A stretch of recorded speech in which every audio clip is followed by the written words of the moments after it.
everyone, and welcome back to the Scots on the Run podcast, where we take a behind-the-scenes look at what's happening in the Gordon College cross-country and track and field programs. I'm your host, Ben Schneider, and in this episode, we're recapping our most recent meet, the Connecticut College Invitational. Senior captain Jack Whittlesey is here with us as well, making his second appearance, I believe, on the podcast, and we'll hear from him in just a moment. But first, as always, Coach Mila is here as well. How are you?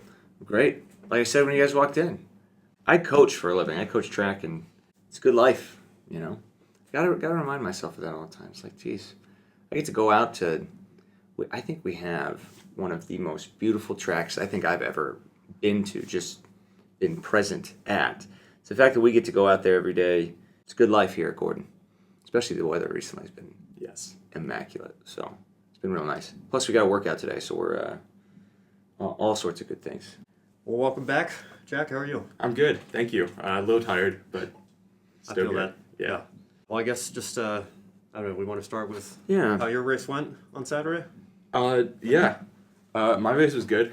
It's pretty cool. We have a whole fleet of people running, plus or minus 20 seconds off of each other, plus or minus 20 seconds on a bad day. Yep. So, I went off. I did a little bit something different from, I guess, the normal pack. I went out a little bit harder, but it was great because I could still hear Aaron cheering on, just dropping encouragement to the 3 or 4 guys that were doing it together, just like calling out routes, telling people to push, which is so funny. I could hear that maybe 25 meters behind me. So it was good. Well, yeah, so what did you do differently this time around? I didn't go with the pack. They had a pacing strategy. They wanted to hold about 5:50 for the first 3 miles. And again, like we're going to come in the line at around the same time, but just the way I needed to run it, I knew that I couldn't stick with that pack. So I went out hard, a little bit harder, maybe 5:40 instead. It was a blessing from God. I got stuck behind 2 UMass Dartmouth runners, and they wouldn't let me pass them, which is great because if I went out harder, I probably would have messed up the rest of my race. Sure. So I went out a little bit harder, but not too hard. And I don't know, it was just a good race. That whole race, I think I got passed by one person and just clicked people off the whole time. It was just a good day for me. Yeah. Well, take me through the thought process there pre-race, right? Like, because that's a conscious decision for you, because, correct me if I'm wrong, like pretty much the first few races, the pack has kind of stuck together. Yeah. And then you kind of like let the last third of the race be what it is, sort of thing.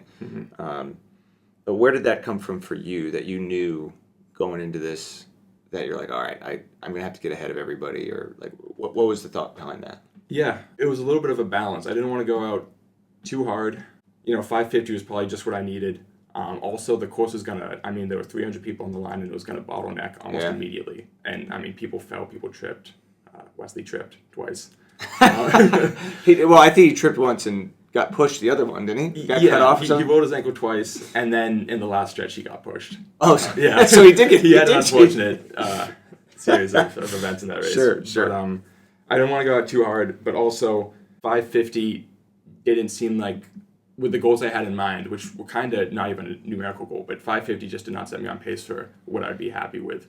So it was kind of a balance of the middle of two things. And also, I didn't want to be that consistent for the first 3 miles. I wanted to maybe, I guess, hold on a little bit more, take a kind of a leap of faith in the last third-ish mile, fourth-ish mile, and I did. I came through mile 4 just before, so the course goes into a turn, it goes up a hill, and then it turns and you go back down a hill. As I took the turn up a hill, I had in my peripheral vision, I could see my other teammate, PJ, kind of gaining on me. And we've talked on runs and in practice about how he really values passing his teammates. Passing a teammate is as important as, passing a competitor. And all I can think is, like, out of all the teammates I'd want in my peripheral vision in the last, 400-meter stretch, I don't want PJ. And you felt like you were in the crosshairs. I knew this guy would see me as an opportunity. So I sped up a little bit. I was losing it on the hill. But, Coach Luco said, like, once you get to the downhill, nobody's passing anybody. You just kind of fly down and do the best you can. Sure. Yeah. Right on. You got him by half a second. Yes, which is not enough because I was much more ahead of him before that. So, but learning curves. So he was trying. He was trying, yeah. Well, then, I know you mentioned Aaron. The guys ran really well across the board. What are your thoughts on the team, and how they raced overall? Yeah. I mean, this is my 4th year on the team. And since my freshman year, this is the first time we've had a pack. That I've had people that, like, when I pace them in a group, it's not a stretch for me to do the splits they have, or it's not, underselling myself to go too slow. And, I mean, that's cool to have 1 or 2 people. We have 7, 8. Yeah. How many people do we have running basic? On the Yeah, workout right. doc, we just have men's, and then maybe Joseph in his own thing. But everybody's doing the exact same thing. Yeah. So that in itself is an opportunity. And it's, I mean, they want it too. This is my 4th year. I'm trying hard. My goal this year was to, first off, break 30. I knew it was going to happen, but that was the initial goal. I think our whole freshman roster has broken 30 already in their freshman year. Give or take. If not, they have the potential to. They've had an injury. They've whatever it is. They're all going to. We got Evan Hand, he's had some setbacks here early on. He only ran the 1 race. Well, this is his second 8K, I believe. His first, he ran 30:37, and he's been dealing with some stuff. But if Evan was healthy, he'd be right up there with everybody else. Well, and he had the pace. He was in that pack. He was ahead. Oh, he went for it, for sure. Yeah. Fell back at the end of that, but Yeah. Yeah, for we know sure. he's got it in him. Yeah, definitely. No, he's just saving up so he can get a PR sticker later, I think. Yeah. That's what it Well, is. yeah. Actually, you said obviously you're a senior captain. You've been here a while. Other than the fact that this is a group of guys that trains together, right? Mm-hmm. That they run similar paces, that you guys are kind of close together. What do you think makes this group special as opposed to the first 3 years here? Yeah. Over the summer, you asked me kind of where do I want to lead this team from? And I thought about it a little bit. And I talked, I guess, what I thought the team was lacking a little bit in years past, which is community.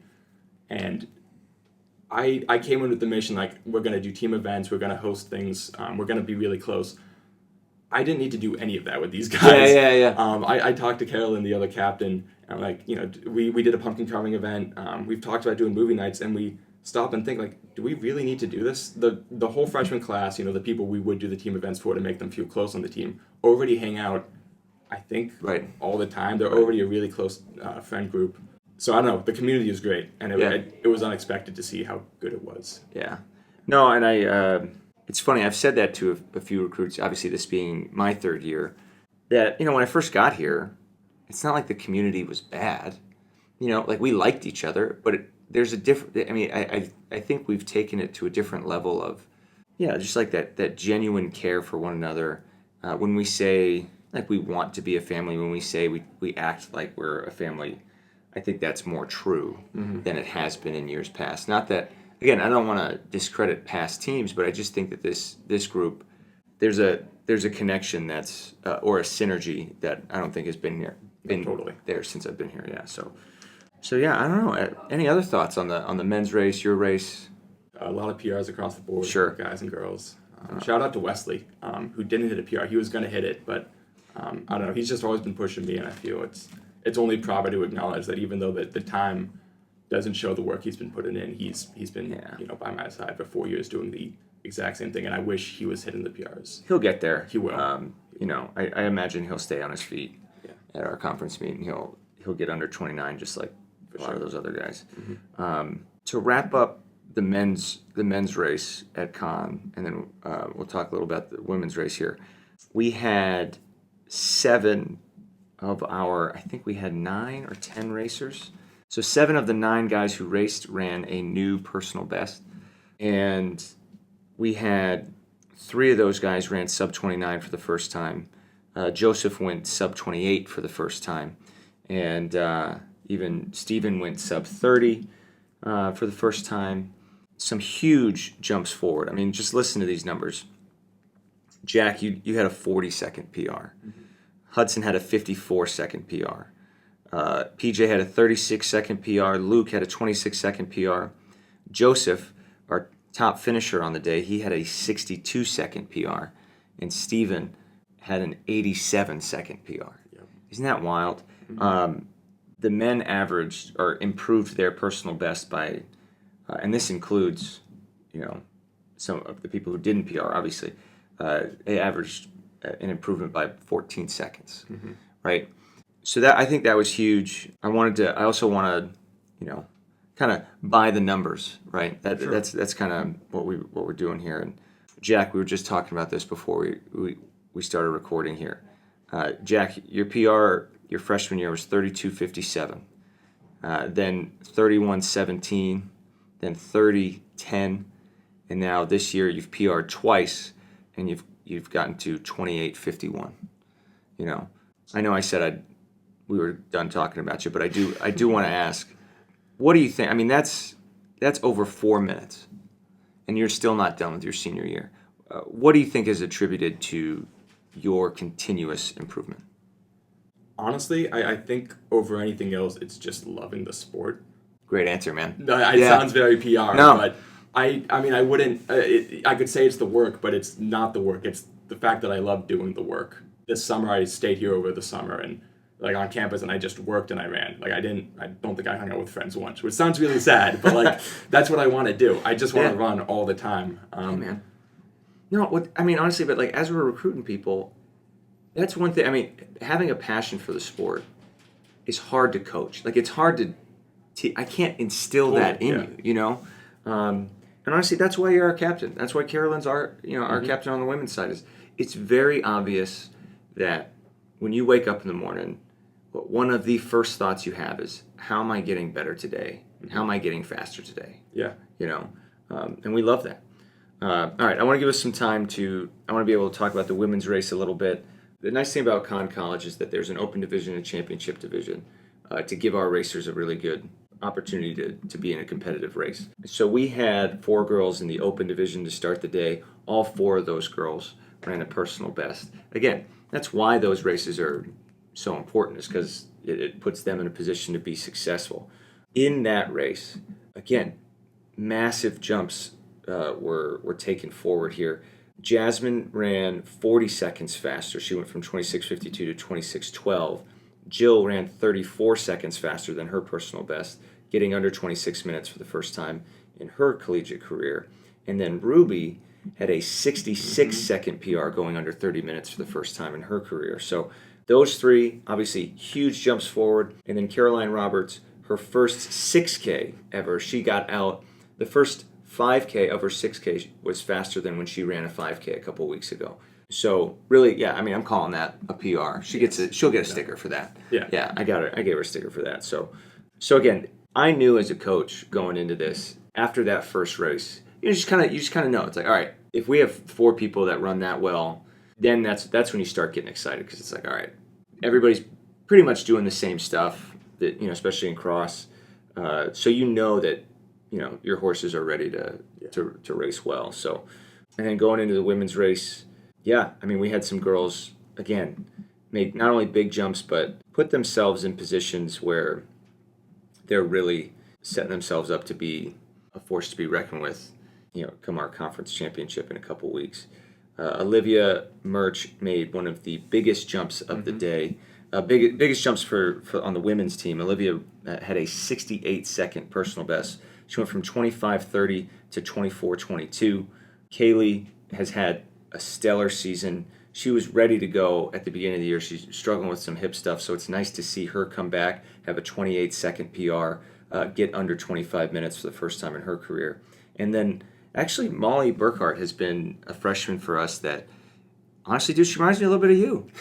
I would say the same thing. You know what I mean? Like, she just she's quiet, keeps chipping away, and she's always had, I mean, this whole season, even Brown Bear, which wasn't a good race for anybody, that we can kind of admit. Actually, Joseph had a good day that day. Joseph had a good day. And that makes sense, too. But, even then, she still had a quality performance, right? Mm-hmm. So it was good. It was good to see her do that and have another personal best of 21 seconds to run 25:21. So we set ourselves up well. And then, of course, Rachel ran only 1 second off of her personal best, I believe. What did she get? 6th? 6th overall. 6th overall. I mean, we all know, Rachel knows, she's not training for the Connecticut College Invitational. She wasn't disappointed in that at all. I mean, when you can go out and run your personal best on multiple occasions on different courses, I think that gives you confidence. It doesn't do the opposite, right? So combined, the 2 teams averaged, so the men and women averaged a 19.5-second improvement off of their personal best. And the women in particular averaged 5 seconds faster per mile this race than they've ever ran. Isn't that kind of cool to think about? So I think we're in a pretty fun position to really be competitive in a couple weeks at Western New England. And so yeah, Jack, when you think about conference championship coming up, what are your thoughts? Yeah. I don't know. I mean, shout out and kudos to everybody who ran a good PR at Con, but like, I see that just as the natural progression. I don't think anybody's hit, their highs yet. We're only going to get better. This is kind of a taste of where the team's going to be, I think. So Sure. I don't know. I get really excited for conference. Yeah.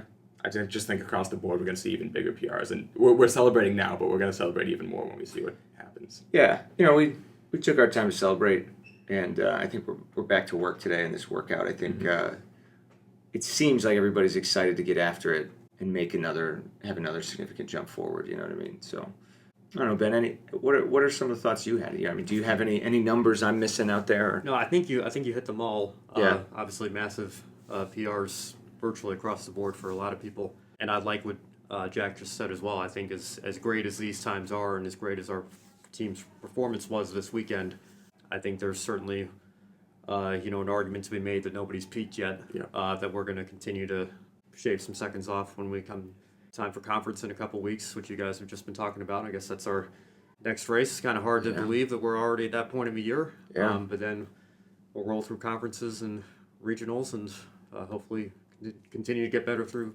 those two races as well. Yeah. And you guys, so let me ask you both a question. Because did you run at WNE's course? Probably. It's been a while.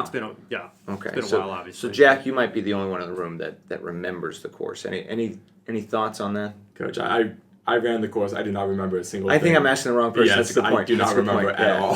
Fortunately, I know Carolyn and Rachel. I know I've had conversations with them about, they, unlike Jack just needs to really be led through the course. I think at the end of once you're done racing, I don't even think you could even tell me where you ran. We'll do the course map before, and there'll just be a little asterisk because as soon as I get on the line, I'm going to forget. Somebody has to be in front of me to show me where to go. As soon as I start winning these races, it's That's right. Everybody's getting steered the wrong There way. better be a lead bike. Is what you're saying. Yeah. So good, man. Well, it's exciting. We're going into postseason now. 2 races left. Conference and regionals, man. That's it.